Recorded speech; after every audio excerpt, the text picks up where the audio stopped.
Hello दोस्तों, नमस्कार। आज हम आपको स्ट्रेट पैंट की कटिंग सिखाएंगे।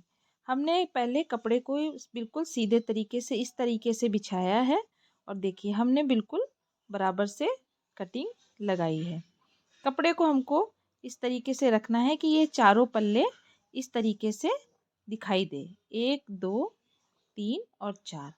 आप देख रहे होंगे कि हमने कपड़े को किस तरीके से बिछाया है। उस आपको इस चीज़ का ध्यान रखना है कि कपड़े को इसी तरीके से बिछाना है। अब हमको इसको वापस पलट करके और हम इसको उल्टा करेंगे।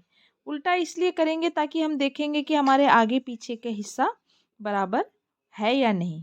बहुत बार ऐसा होता है कि हमको आगे का हिस्सा ठीक दिखाई देता है और पीछे वाला कपड़ा ऊंचा रह जाता है। उसके कारण हमारी पैंट एक ओछी महसूस होती है कि एक पैर बराबर है और एक पैर थोड़ा सा ऊपर नीचे हो रहा है। तो इसलिए हमको बिल्कुल कपड़े को बराबर से लेना है।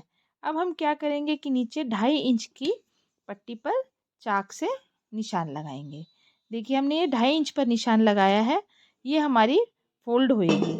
नीचे से जो हमारी पैंट होगी उसमें इतना हिस्सा फोल्ड हो जाएगा। अब उसके बाद हम ये देखते हैं कि हमको जिस लंबाई की पैंट चाहिए, जिस नाप की पैंट चाहिए, उससे हमको 1 इंच छोटा लेना होता है। 1 इंच कम लेंगे तो देखिए हमारी लंबाई कितनी है 40 होने के बाद हम इसको क्या करेंगे कि 1 इंच तो हमारा ये 39 होगा। अब हमको यहाँ से देखिए, आप गौर से देखिए कि मैं किस तरीके से चाक लगाती हूँ। अब आप देखिए कि जो भी हमारी कमर का हिस्सा होता है उसका हमको 1/4 लेना है और एक इंच हमको सलवट के लिए और 1 इंच हमको मार्जिन रखना है। अब उसके बाद हमको क्या करना है कि हमको इस तरीके से निशान लगाना है। ये हमारी किस चीज़ का निशान है कि देखिए अब हम क्या करेंगे कि हमको 1 इंच यहाँ से डाउन रखना है। 1 इंच हम यहाँ से डाउन रखेंगे क्योंकि हमारी बॉडी का स्ट्रक्चर ऐसा होता है, क्योंकि इस तरह से हमको डाउन रखने पर हमारी पैंट में खिंचाव नहीं होगा। अब हमको क्या करना है कि जो भी हमारी कमर का हिस्सा होता है, जितना भी, जैसे मेरी कमर की नाप 40 है तो मैं उसका 1/4 10 और 10 में ये 2 इंच मार्जिन लेकर के 12 पर चाक लगाऊंगी।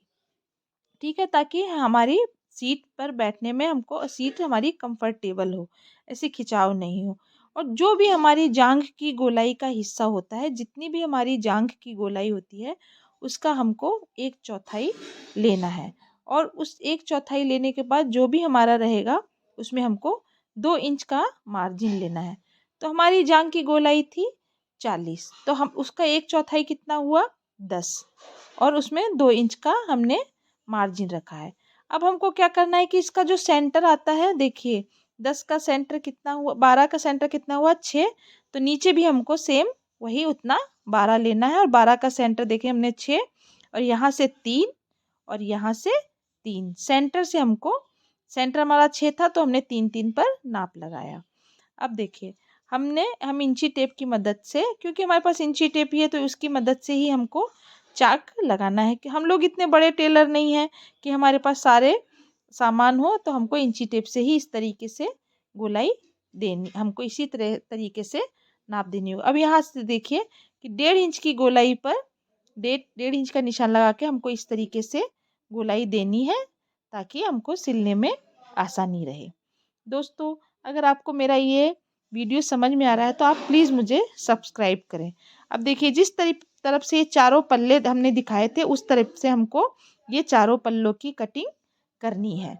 लेकिन हमको इस चीज़ का ध्यान रखना है कि जब हम आगे वाली कटिंग करेंगे तो सिर्फ हमको आगे वाले पल्ले काटने हैं। देखिए हम ऊपर वाले आगे वाले पल्ले, 2 पल्ले की कटिंग हमको करनी है। हमको चारों पल्ले नहीं काटने हैं, नहीं तो हमारा कपड़ा खराब हो जाएगा। हमको सिर्फ 2 पल्लों की कटिंग करनी है। आप ये देख रहे होंगे कि हमने इन 2 पल्लों की कटिंग कर दी है और नीचे के हमारे 2 पल्ले सेम वैसे ही छूट गए हैं। अब देखिए हम किस तरीके से निशान लगाते हैं। अब हमको क्या करना है कि नीचे के पल्ले के लिए हमको 2-2 इंच का मार्जिन लेकर के चलना है। क्योंकि हमारा आगे का हिस्सा कुछ और रहता है और हमारे कमर का हिस्सा, पीछे का हिस्सा हमारा भारी होता है। इसके कारण हमको 2-2 इंच की मार्जिन लेकर के चलना होता है। और जो 1 इंच हमने आगे से पहले डाउन रखा था आगे वाले हिस्से में, अब हमको पीछे वाले हिस्से में उसको बराबर कर देना है। यहाँ से हमको 1.5 इंच की गोलाई लेकर के, जैसे हमने आगे वाले हिस्से में 1.5 इंच की गोलाई ली थी, उसी तरह से हमको यहाँ से 2 इंच बढ़ा करके, और हमको इस तरीके से, देखिए हमने कैसे मार्क किया है। और मार्क करने के बाद हमको 1.5 इंच की गोलाई लेकर के और हमको इस तरीके से चाक लगाना है, ताकि हमारी पैंट कंफर्टेबल हो, ना कि ऐसे खिंचाव हो कि हमको अनकंफर्टेबल लगे और हम परेशान हो जाएं। देखिए अब हम इसी तरीके से इंची टेप की मदद से इस पे नाप लगा लेते हैं। अब हमको इसकी कटिंग को बिल्कुल बराबर तरीके से, जैसे जैसे हमने नाप लगाई है उस तरीके से हमको इसको कटिंग करनी है। देखिए मैं किस तरीके से कटिंग कर रही हूँ, आप ये गौर से देखेंगे तो आपको समझ में आ जाए। दोस्तों अगर आपको मेरा वीडियो एक बार में नहीं समझ में आता है तो आप दोबारा देखिए, तीसरी बार देखिए। अगर आप बार बार देखेंगी तो आपको ये वीडियो बिल्कुल समझ में आ जाएगा, और उसके बाद आपको ऐसा लगेगा कि अरे ये तो बहुत आसान है, ये तो हम चाहें बहुत आसानी से सिल सकते हैं। बस आपको हिम्मत नहीं हारनी है, और आपको इस चीज़ का ध्यान रखना है कि हम चाहें तो वो अच्छे से अच्छे कपड़े खुद सिल सकते हैं। देखिए हमने इस तरीके से ये कटिंग कर दी है। एक हमारा आगे का हिस्सा हो गया और एक हमारा पीछे का हिस्सा हो गया। अब हमको क्या करना है कि इंची टेप की मदद से हमको कमर नापनी है। देखिए अब हमारा जो कमर का नाप है वो कितना आ रहा है, 24 होता है। तो आगे वाली कमर का हिस्सा 24 है, तो पीछे वाली का भी 24 ही होगा। तो 24 + 24 48। अब हमको क्या करना है कि 48 नंबर की कमर की पट्टी काटनी है। अगर हम पैंट में ही मोड़ेंगे तो हमारी पैंट छोटी हो जाएगी, इसलिए हमको इस चीज़ का ध्यान रखना है कि हमको उसमें ना मोड़ करके हमको अलग से पट्टी लगानी है। अब हम क्या करेंगे कि पट्टी काटेंगे। देखिए आप इस कपड़े को बिल्कुल सही तरीके से सावधानी पूर्वक मोड़ के रखिए, ताकि आपका कपड़ा इधर उधर कहीं जब हम सिलने बैठे तो पता चले कि हमारा कपड़ा इधर उधर हो गया। इसलिए कटिंग से ज़्यादा आपको इस चीज़ का ध्यान रखना है कि हमको संभाल के रखना होता है। अब देखिए हम किस तरीके से पट्टी काटेंगे। ये हमने लिया 24।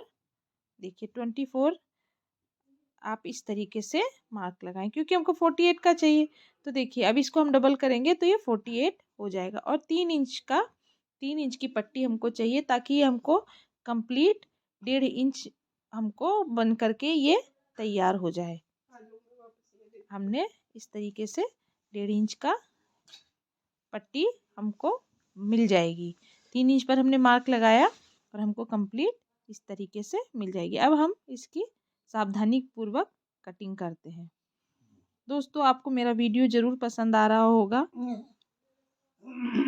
आप इसी तरीके से मेरे वीडियो को लाइक और सब्सक्राइब करिए प्लीज़। देखिए अब हम इसको किस तरीके से सावधानी पूर्वक काट रहे हैं। इस तरीके से काट करके करीब करीब हमारी कटिंग पूरी हो गई है। हाँ अब ये देखिए काट करके इसको हमको उसी कपड़े के साथ रख देना है। धन्यवाद।